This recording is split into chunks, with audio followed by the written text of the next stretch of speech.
Friends, আমার আজকের recipe ভাপা ধোকার ঝোল। তাহলে চলো রেসিপিটি শুরু করি। প্রথমেই ছোলার ডাল পরিষ্কার করে ধুয়ে 2 ঘন্টার জন্য ভিজিয়ে রেখেছিলাম। তোমাদের হাতে সময় কম থাকলে তোমরা কিন্তু ডালটিকে গরম জল দিয়েও ভিজিয়ে রাখতে পারো, তাহলে কিন্তু ডাল তাড়াতাড়ি ভিজে যায়। 2 ঘন্টা পর ডালটিকে মিক্সি জারে দিয়ে তার সাথে অল্প একটু জল দিয়ে আমি একটি মিহি পেস্ট বানিয়ে নিচ্ছি। পেস্ট বানিয়ে নেওয়া হয়ে গেলে এর মধ্যে স্বাদ মতো নুন, কালারের জন্য হলুদ, মিষ্টির জন্য কিছুটা চিনি, কিছুটা গরম মশলা, ঘি আর হাফ চামচ বেকিং সোডা দিয়ে ভালো করে ডালটিকে ফেটিয়ে নিচ্ছি।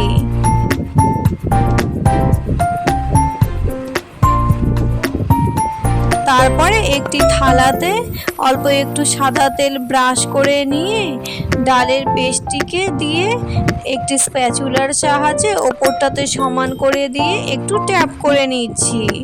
তারপরে একটি গামলাতে জল দিয়ে তার উপরে স্ট্যান্ড বসিয়ে ধোকার থালাটিকে বসিয়ে ঢাকা দিয়ে আমি কিন্তু ভাপিয়ে নিচ্ছি।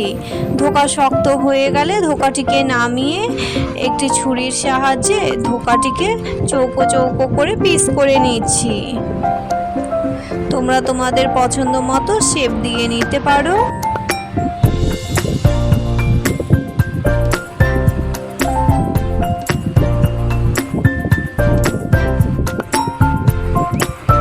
কড়াতে তেল গরম করে ধোকাগুলিকে আমি ভেজে নিচ্ছি।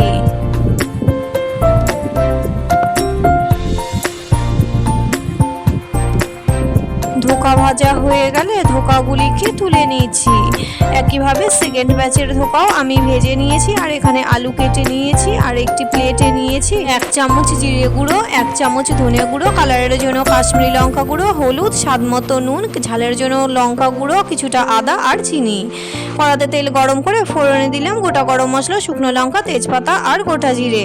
ফোড়ন ভাজা হয়ে গেলে কেটে রাখা আলু হালকা করে ভেজে নিয়ে অল্প একটু জল দিয়ে প্লেটে রেডি করে রাখা মশলাটি দিয়ে স্লাইস টমেটো দিয়ে দিলাম। এখন মশলাটিকে ভালো করে কষিয়ে নিয়ে ঝোলের জন্য পর্যাপ্ত পরিমাণে জল দিয়ে দিচ্ছি। ঝোল ফুটতে শুরু করলে গ্যাসের ওভেনটিকে লো টু মিডিয়ামে রেখে ভেজে রাখা ধোকাটি দিয়ে 5-6 মিনিট মতো ফুটিয়ে নিয়েছি। সব শেষে গরম মশলা আর ঘি দিয়ে নেড়ে চেড়ে নামিয়ে নিয়েছি ভাপা ধোকার ঝোল।